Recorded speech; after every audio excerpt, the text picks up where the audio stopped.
Suppose यदि मेरे पास एक स्ट्रिंग ऑब्जेक्ट है, ओके, यदि मेरे पास एक स्ट्रिंग ऑब्जेक्ट है, suppose string s equal to and the data we have data flair. आपको याद है मैंने जब म्यूटेबल इम्यूटेबल का कॉन्सेप्ट आपको समझाया था और मैंने आपको ये बोला था कि string in Java is an immutable, और अगर इम्यूटेबल है इसका मतलब है ये ऑब्जेक्ट अपने आप को कभी भी चेंज नहीं करेगा। आपने एक बार जो वैल्यू इसमें असाइन कर दी है दैट इज अ फिक्स्ड, ये मेमोरी में फिक्स्ड रहेगी, राइट। यदि आपने इसमें कुछ भी चेंज किया तो ये आपको नया मेमोरी एलोकेट करके देगा, नया ऑब्जेक्ट एलोकेट करके देगा, but it will not make the change in themself, right. तो हमने ये देखा कि बॉस जो लास्ट टाइम हमारा कॉन्सेप्ट था कि यदि ये आपका डेटा है डेटा फ्लेयर सपोज, ओके, तो यदि मान लो इसका एड्रेस है 1012, तो अभी s इसका रेफरेंस है, ठीक है, s is the reference of this one.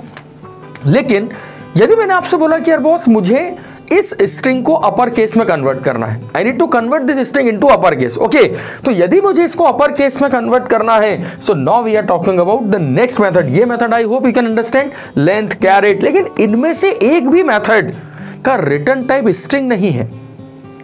और जब मैंने आपको इम्यूटेबिलिटी कॉन्सेप्ट समझाया था तब मैंने आपसे कहा था कि अगर स्ट्रिंग क्लास की मेथड